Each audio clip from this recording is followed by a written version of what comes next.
ठिकाणी म्हणतात, माऊली ज्ञानोबराय ज्ञानेश्वरीत वर्णन करतात, पाय पासव्यसाची मूर्तीला हो देहाची, जे खंती गळती कर्माची ते गावंडे गा. देहाची मूर्ती त्या ठिकाणी प्राप्त झाली, देहाला आलास आणि कर्म करणार नाही असं कदापि होऊ शकत नाही. जब संग होय प्रकृतीचा तव त्याग घडे कर्माचा, करू म्हणती तयाचा आग्रह चिवरे. या देहाची संगत आत्म्याला घडल्याच्या नंतर त्यानं जर ठरवलं की आता आपल्याला कर्मच करायचं नाही तर ते शक्य होणार नाही. प्रत्येक या ठिकाणी आल्याच्या नंतर प्रत्येकाला कर्म करावं लागतं. नवे भगवान परमात्मा सुद्धा कर्म केल्याशिवाय राहिला नाही. भगवान ज्ञानेश्वरीमध्ये वर्णन करताना म्हणतात, अर्जुना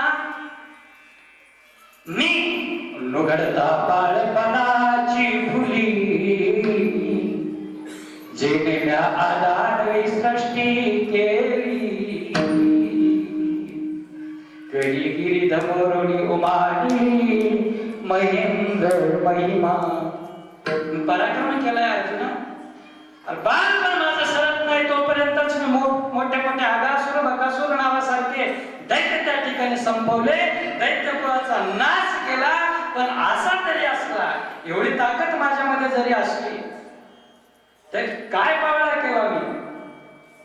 मृत गुरुपुत्र आदिला, माझ्या संदीपानी महाराजांचा गुरुवर्यांचा मेलेला पुत्र गुरुदक्षिणेच्या बदल्यामध्ये मी आईला आणून दिला.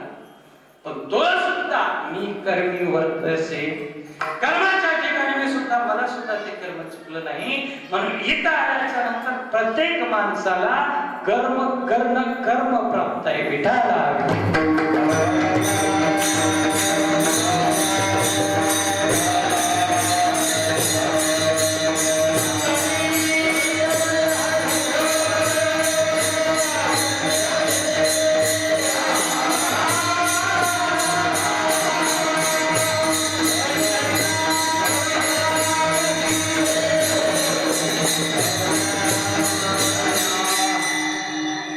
कर्म आपल्याला करावंच लागत असेल, प्रत्येक जण काम केल्याशिवाय या ठिकाणी राहत नसेल तर मग कर्म करत असताना सुद्धा आपण ते कर्म विहित कर्म करायचं का निषिद्ध कर्म करायचं, त्या कर्मामध्ये सुद्धा दोन प्रकार.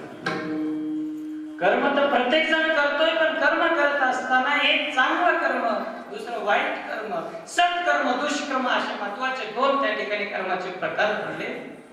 या सत्कर्माच्या ठिकाणी जर विचार केला तर सत्कर्माचे 4 प्रकार पडलेले आहेत. सत्कर्मामध्ये एक नित्यकर्म आहे. नित्यकर्म आपण प्रत्येक जण सकाळी उठल्यापासून झोपेपर्यंत करतच असतो.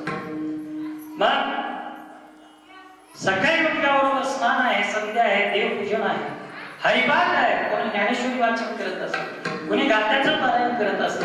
हे नित्यकर्मामध्ये त्या ठिकाणी वर्गवारी केल्या जाते या कर्माची. नैमित्तिक कर्म, आजचं जे कर्म आहे ते नैमित्तिक कर्म. आई वडील असेल, आई वडिलांचं पुण्यस्मरण, या पुण्यस्मरणाच्या निमित्ताने जे आपण कर्म करतोय, अन्नदानाचं असेल, नाम यज्ञ असेल, कोणी भागवत कथा लावत असेल तर ते कर्म सुद्धा नैमित्तिक कर्मामध्ये येते.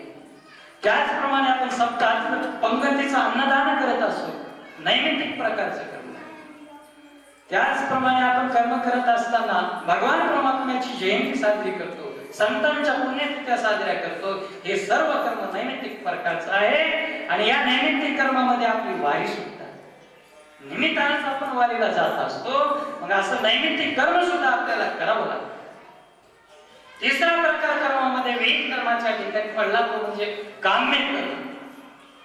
या काम्य कर्माच्या ठिकाणी काम्य प्रकार कर्म जे आहे ते कोणत्या प्रकारचं, तर हे काम्य कर्म आपला उदरनिर्वाह करण्यासाठी, भरण पोषण करण्यासाठी आपल्याला कुणाला शेती करावी लागत असेल, कुणाला व्यापार करावा लागत असेल, कुणाला नोकरी करावी लागत असेल, हे काम्य प्रकारचा प्रकार आहे. आणि चौथं जे कर्म आहे ते